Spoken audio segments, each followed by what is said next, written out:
नमस्कार, जय हिंद मेरे दोस्तों। तो भगवान राम की प्राण प्रतिष्ठा अयोध्या के राम मंदिर में हो चुकी है। लेकिन क्या आप जानते हैं कि भगवान राम का यह मंदिर बिना स्टील, बिना लोहे और बिना सीमेंट से बना है और अगले 2500 साल तक इसकी एक ईंट भी नहीं हिलने वाली है। बड़े से बड़े दुनिया का भूकंप इसकी नींव नहीं हिला सकता। 2100 किलो का लगा इसमें घंटा, जिसकी गूंज 15 किलोमीटर दूर तक सुनाई देगी। भगवान राम की जो मूर्ति है वो 6 करोड़ साल पुरानी सालीग्राम शिला या चट्टान से बनी हुई है और दुनिया की सबसे मजबूत कही जाने वाली इमारत बुर्ज खलीफा से भी ये 100 गुना ज्यादा मजबूत है। और हम कह सकते हैं कि इस समय धरती पर सबसे मजबूत जो इमारत है वो भगवान श्री राम का ये मंदिर है, जो अगले 2500 साल तक हमारी जो पुश्तें जिसके दर्शन करने वाली है। तो आइए जानते हैं कि बिना सीमेंट, बिना सरिये के, बिना स्टील के ये मंदिर किस टेक्नोलॉजी से बना है। तो सबसे पहले मैं बताऊं, इस मंदिर की कुल लागत 1800 करोड़ रुपए है और इसके मुख्य वास्तुकार यानी कि chief architect Chandrakant B Sompura और उनके बेटे आशीष सोमपुरा है। लगभग 30 साल से ये इस प्रोजेक्ट के ऊपर काम कर रहे हैं। प्रोजेक्ट मैनेजमेंट कंपनी यानी कि जिसने बनाया कंस्ट्रक्शन कंपनी L&T है और इसके डिजाइनर सलाहकार जो हैं IIT Bombay, IIT Guwahati, IIT Chennai, ISRO, Indian space research organisation और central bureau of research investigation Roorkee CBRI Roorkee जो है इसके अंदर डिजाइन पार्टनर हैं, डिजाइन सलाहकार हैं। इसके बाद देखिए, हमारे भारत में मंदिर निर्माण की 2 शैलियां यूज होती हैं, एक नागर शैली है और दूसरी आपकी द्रविड़ शैली है। इसके अंदर जो यूज हुई है वो नागर शैली यूज हुई है, क्योंकि द्रविड़ शैली के ज्यादातर मंदिर दक्षिणी भारत में बनाए जाते हैं और नागर शैली के ज्यादातर मंदिर उत्तर भारत में बनाए जाते हैं। नागर शैली के मंदिरों की पहचान है इनका ये पहाड़ नुमा ऊंचा गुंबद, जो कि आप नॉर्थ इंडिया के मंदिरों में खास तौर पर देख सकते हैं। 2.7 एकड़ भूमि में यह मंदिर बना हुआ है, 161 फीट ऊंचा, 235 फीट चौड़ा और इसकी कुल लंबाई 360 फीट है। अगर हम बात करें हमारा जो राम मंदिर है, इसमें ना तो कोई स्टील यूज हुआ है ना कोई लोहा यूज हुआ है, क्योंकि स्टील और लोहे की जो उम्र है केवल 80-90 वर्ष की है। ज्यादातर ये इमारतें, बुर्ज खलीफा भी कितना 100 साल तक रहेगा, स्टील से बना हुआ है, ठीक है, ढाना पड़ेगा। लेकिन हमारा जो ये मंदिर है इसी वजह से, क्योंकि इसमें स्टील और लोहे का यूज नहीं हुआ है, 2500 साल तक ऐसे टिका रहेगा। और ये जो कला है ये गुप्त काल के शासकों ने शुरू की थी, आज से लगभग 2000 साल पहले।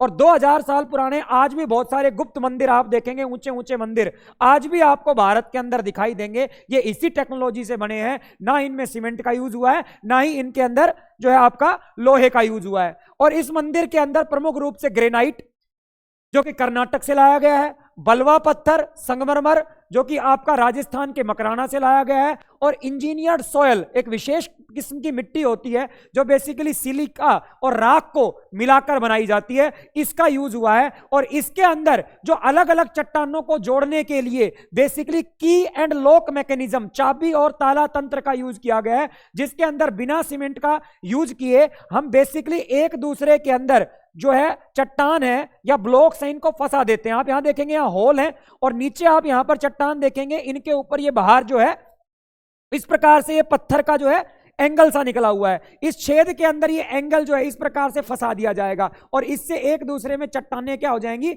लॉक हो जाएंगी। बेसिकली इसी को की एंड लॉक मैकेनिज्म कहते हैं। और पुरानी जो हमारी गुप्त काल की जो स्थापत्य कला है या आर्किटेक्चर था उसमें इसका काफी यूज हुआ था, जिसमें बड़े बड़े टनों वजनी पत्थर जो हैं आज भी नहीं गिरते हैं, वो एक दूसरे के अंदर बिल्कुल फंसे हुए हैं। इसी मैकेनिज्म का इसके अंदर यूज किया गया और इसी की वजह से ये बिल्डिंग अर्थक्वेक रेजिस्टेंस वाली है, क्योंकि आमतौर पर कंक्रीट, सीमेंट या लोहे से बनी बिल्डिंगें बहुत जल्दी गिर जाती हैं, लेकिन ये बिल्डिंगें बहुत जल्दी नहीं गिरती हैं। की एंड लॉक मैकेनिज्म का इसके अंदर यूज हुआ है, कोई सीमेंट, ठीक है ना, इसके अंदर नहीं लगाई गई है। देखिए अब ये कैसे बना। सबसे पहले जो इसका बेस है ना वो सबसे ज्यादा मजबूत है, जो 2500 साल तक इस मंदिर को हिलने नहीं देगा। देखिए इसके बेस को बनाने के लिए सबसे पहले आप यहां से देखें 15, ठीक है ना, यहां पर 15 मीटर का मतलब समझते हैं आप, 3 मंजिला इमारत, जितनी ऊंची 3 मंजिला बिल्डिंग होती है इतनी पहले खुदाई की गई जमीन के अंदर, और ये 15 मीटर की खुदाई की गई, ये गड्ढा किया गया और इस गड्ढे के अंदर बेसिकली यहां पर आप देखेंगे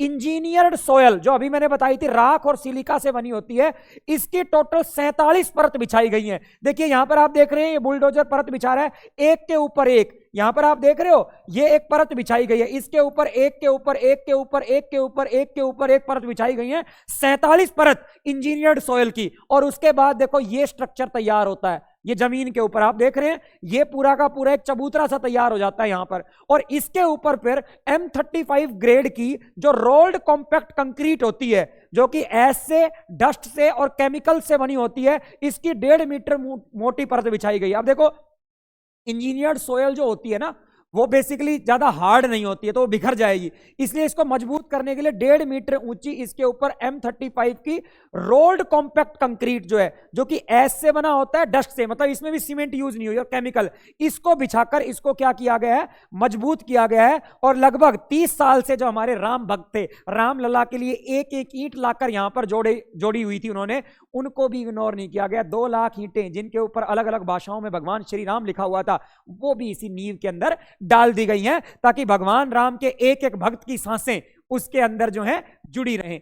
अब देखो इसके ऊपर ये जो आपका एक बेस बन गया, इस बेस के ऊपर कहानी यहां खत्म नहीं होती। अब इस बेस के ऊपर 6 टन वजन का, 6 टन वजन का, और लगभग आप लोगों का 1 मीटर जिसकी ऊंचाई है, ऐसे ब्लॉक्स, और किसके, ग्रेनाइट के। ये जो ग्रेनाइट के ब्लॉक्स हैं यहां पर देखो, ठोस ग्रेनाइट के 6.3 मीटर मोटी चबूतरा, और एक जो ब्लॉक है 1 मीटर मोटा है, 6 टन का एक ब्लॉक है, जिनको हम प्लिंथ कहते हैं, इन ब्लॉक्स को प्लिंथ कहते हैं, ये भी लगाए गए, और ये भी बिना सीमेंट के। यहां देखो इसके अंदर आप देख रहे हो, ये छेद देख रहे हो, होल देख रहे हो, तो ये होल करके एक दूसरे के अंदर फंसाए गए हैं, एक के ऊपर एक ये प्लिंथ रखे गए हैं 6-6 टन के, और उसके बाद ये पूरा स्ट्रक्चर बन के सामने आता है।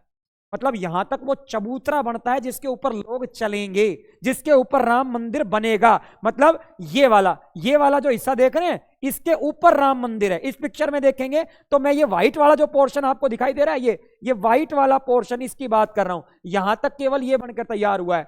सबसे पहले 47 इंजीनियर्ड लेयर की परतें, 15 मीटर खुदाई करी, उसके ऊपर 1.5 मीटर की आप लोगों को मैंने बताया था कॉम्पैक्ट कंक्रीट की लेयर, और उसके ऊपर 6 मीटर का आपका ग्रेनाइट के ब्लॉक्स, प्लिंथ, एक प्लिंथ 6 टन वजन का।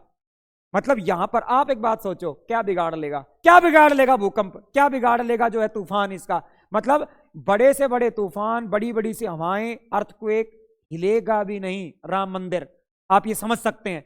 अब इसके ऊपर जो है फिर खड़े किए गए हैं पिलर्स, 392 पिलर्स इसके ऊपर खड़े किए गए हैं, और ये पिलर्स भी सारे के सारे आपके रेड सैंडस्टोन से बने हुए हैं, जो कि राजस्थान से लाया गया है, मध्य प्रदेश से लाया गया है। और ये भी देखो इस प्रकार से की एंड लॉक मैकेनिज्म से जुड़े हुए हैं, इनमें भी सीमेंट नहीं। आप यहां पर अगर मान लीजिए ये एक पिलर है, तो ये पिलर पूरा नहीं है, इसके बीच में यहां पर गैप है, मतलब आधा हिस्सा नीचे आधा ऊपर, और ये पिलर सारे के सारे पत्थर को यहां पर राम मंदिर पे लाके ही बनाया गया। अभी आगे मैं दिखाऊंगा इन पे ऊपर क्या जो है उकेरी गई हैं कलाएं, और इनको दोनों को आपस में ऐसे एक दूसरे में ऐसे फंसा दिया गया है। जैसे यहां पर आप देखेंगे ये दोनों एक दूसरे में ऐसे फंसा दिए गए हैं, और इनके ऊपर पत्थर के ही ये बीम रखे गए हैं। आप देख रहे हो इनके ऊपर ये बीम रखे गए हैं, क्योंकि 3 मंजिला है ना, 1 मंजिल और बना दी गई है, और ये बीम भी जो आपस में जोड़े गए कॉपर प्लेट से जोड़े गए हैं ताकि हिले नहीं। इनके ऊपर यहां पर कॉपर प्लेट्स, ये आपस में जैसे 4 कॉपर प्लेट लगा दी, ये बीम आपस में जुड़ गए, और ऐसे इन 392 खंभों के ऊपर ये बीम लगाए गए, और एक के ऊपर एक 3 मंजिलें जो हैं खड़ी की गई। ये जो खंभे हैं आप इनको नजदीक से देखेंगे ऐसे दिखाई देंगे, इनके ऊपर कलाकृतियां उभारी गई हैं। हर खंभा 14.6 फीट ऊंचा है, और इन पर 16 देवी देवताओं की ये तस्वीरें बनी हुई हैं। ठीक है ना, जो आप पुराने मंदिरों में देखते थे, इन मंदिरों, इस मंदिर के अंदर भी हर खंबे के ऊपर 16 देवी देवताओं की तस्वीरें हैं, और आप देखें कितना इनको अच्छा उकेरा गया है। यहाँ पर हर खंबा 14.6 फीट का है, 392 टोटल खंबे हैं, और उसके बाद ये तैयार है हमारा राम मंदिर। इसके ऊपर खड़ा हो गया है बिना सीमेंट, बिना लोहे के, बिना किसी जो है अन्य जो है एक्स्ट्रा चीज के, बिना सरिये के, लेंटर वेंटर कुछ नहीं डला, और पूरा राम मंदिर का स्ट्रक्चर इसके ऊपर खड़ा हो गया है। और ऊपर से देखेंगे तो ये स्ट्रक्चर ऐसा दिखाई देता है। देखिए बीच में ये राम मंदिर का चबूतरा है, ठीक है ना। इस चबूतरे पे आप सोच लें, जो अभी मैंने वो चबूतरा बताया था ना आपका, ये इतना बड़ा है कि 32 सीढ़ियां इस चबूतरे पे चढ़ने के लिए आपको चाहिए। यहां तक तो वो चबूतरा है। इसके ऊपर 3 मंजिल का, 1 मंजिल, 2 मंजिल और तीसरी मंजिल, 3 मंजिल राम मंदिर की बनी हुई है, और इसके अंदर 5 मंडप है। मेन मंडप ये पीछे वाला है, आप मेन मंडप यहां पर देखेंगे, ये पीछे वाला मंडप है मेन मंडप, ये वाला। इसी के नीचे गर्भगृह, जिसके अंदर भगवान राम की मूर्ति को स्थापित किया गया, ये मेन मंडप, इसी के नीचे गर्भगृह है। और यहां पर 1, 2, 3, 4 ये और 5 5 जो है छोटे मंडप है, टोटल 5 मंडप है इसके अंदर। और मेन मंडप के नीचे ही गर्भगृह है यहां पर आपके सबसे पीछे, जो कि मंदिर का सबसे इंपॉर्टेंट भाग होता है, जिसमें भगवान राम की मूर्ति है। आगे उसके बारे में बताएंगे। 6 करोड़ साल पुराने पत्थर से बनाई गई है। इसके अलावा 6 छोटे मंदिर हैं।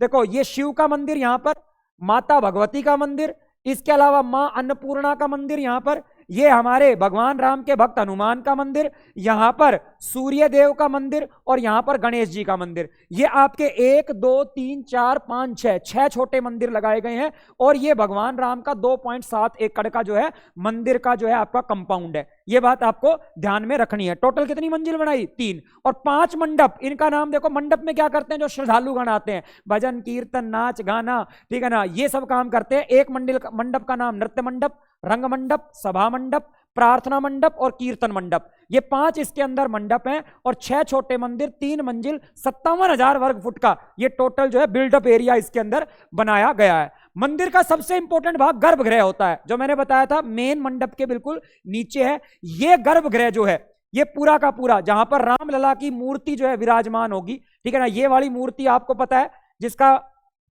जो है गर्भगृह के अंदर प्रतिष्ठान किया गया था। मोदी जी ने जो लास्ट में जाकर जिस दिन भगवान रामलला जो है उनको यहां पर स्थापित किया था, ये जो मूर्ति गर्भगृह के अंदर इस जगह पर, इस जगह के ऊपर रखी गई है। ये गर्भगृह में मूर्ति स्थापित करने से पहले की तस्वीर है। ये पूरा का पूरा जो है गर्भगृह, ये मार्बल से बना हुआ है। मकराना राजस्थान से ये मार्बल लाया गया, जहां से ताजमहल का मार्बल लाया गया था, वहीं से ये मार्बल लाया गया है। आपको पता होना चाहिए, गर्भगृह पूरा का पूरा सफेद मार्बल से सुसज्जित है, ठीक है ना। और ये सबसे इंपॉर्टेंट हिस्सा है हमारे मंदिर का। अब देखिए, जो ये भगवान राम की मूर्ति है, ये 6 साल के बालक की कल्पना की गई है कि भगवान राम 6 साल के कैसे लगते होंगे, उनका बाल रूप। और इस मूर्ति को बनाया है, ठीक है ना, मुख्य शिल्पकार, ठीक है ना, मुख्य शिल्पकार या मूर्तिकार, जिनका नाम है अरुण योगीराज। अरुण योगीराज के द्वारा बनाया गया, जो मैसूर के हैं।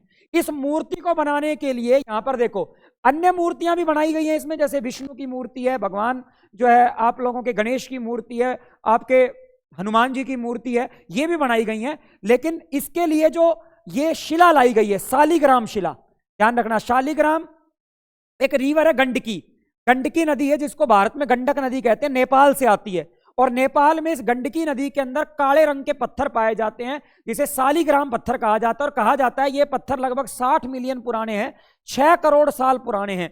इनके अंदर कुछ फॉसिल्स पाए जाते हैं, जिनसे इनकी उम्र का अंदाजा लगाया जाता है।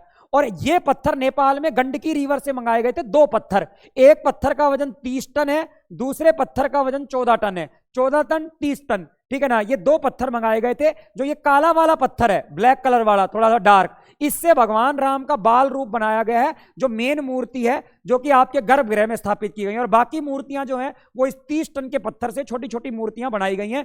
मेन मूर्ति भगवान राम की 4.24 फीट ऊंची है और 200 केजी इसका वजन है। ये बात आपको पता होना चाहिए। और अरुण योगीराज, जो कि मैसूर कर्नाटक के एक शिल्पकार है, मूर्तिकार है, इनके द्वारा ये मूर्तियां बनाई गई हैं इन पत्थरों से। ये पत्थर स्पेशली नेपाल से जो हैं मंगाए गए हैं। इसके अलावा 44 दरवाजे हैं, सागवान यानी कि टीक वुड बोलते हैं, टीक वुड जो कि एक बहुत मजबूत लकड़ी होती है, उससे ये दरवाजे बनाए गए हैं, 44 दरवाजे, ठीक है ना। और 44 दरवाजों में से 14 दरवाजे ऐसे हैं जिनको 100 किलो की सोने की परत से जो है मंडित किया गया है। ये देखिए, बिना सोने की परत के ये लकड़ी का दरवाजा, इस पे सोना चढ़ाने के बाद ऐसा दिखाएगा।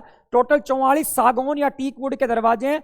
14 दरवाजों को पूरा सोने की परत से चढ़ाया गया और 100 केजी केवल सोना इसके ऊपर लगा है। इसके अलावा देखिए, सबसे इंपॉर्टेंट जो है मंदिर का घंटा, 2400 किलो का मंदिर का घंटा, 2400 केजी का घंटा है, ध्यान रखना ये, ठीक है ना। 2400 नहीं, सॉरी 2100, यहां पर 2100 केजी का ये मंदिर का घंटा है, जो कि अष्ट धातु गोल्ड, सिल्वर, कॉपर यानी कि तांबा, लेड, जिंक, टिन, आयरन और मर्क्यूरी, 8 धातुओं से मिलकर बना है। 2100 किलो का घंटा है, जिसको बजाने पर 15 किलोमीटर दूर तक लोगों को आवाज सुनेगी भगवान राम की, और जो विरोधी हैं उनके कान फट जाएंगे इस ध्वनि को सुनकर। और 6 फीट ऊंचा और लगभग 5 फीट चौड़ा ये घंटा है। 6 फीट तो यानी कि एक आम इंसान की हाइट की बराबर इसकी ऊंचाई है घंटे की। 15 किलोमीटर तक आवाज जाएगी। 2100 किलो का घंटा, 4 साल इस घंटे को बनाने में लग गए थे। इसके अलावा कुछ और चीजें भी, ठीक है ना। देखो, 108 फीट की अगरबत्ती, 1100 किलो वजन का विशाल दीपक। ये दीपक देख रहे हैं, एक साथ 501 किलो, 501 केजी घी डलेगा, जिससे भगवान राम की ज्योत जलेगी, ठीक है, 1100 किलो वजन का दीपक है, सोने की खड़ाऊ है, सोने की खड़ाऊ जो है। इसके अलावा 10 फीट ऊंचा ताड़ा, ये भी इस मंदिर के अंदर लगाया जाएगा। और उसके बाद मेरे रामलला का ये मंदिर, जिसका भूकंप, आंधी तूफान अगले 2500 साल तक कुछ भी नहीं बिगाड़ सकता। तो हुई ना बुर्ज खलीफा से ज्यादा मजबूत इमारत। ठीक है, तो अगर ये वीडियो आपको पसंद आया तो कमेंट में जय श्री राम लिखिएगा, और ऐसे ही वीडियोज के लिए इस चैनल को सब्सक्राइब कीजिएगा। जय हिंद, जय भारत, जय श्री राम।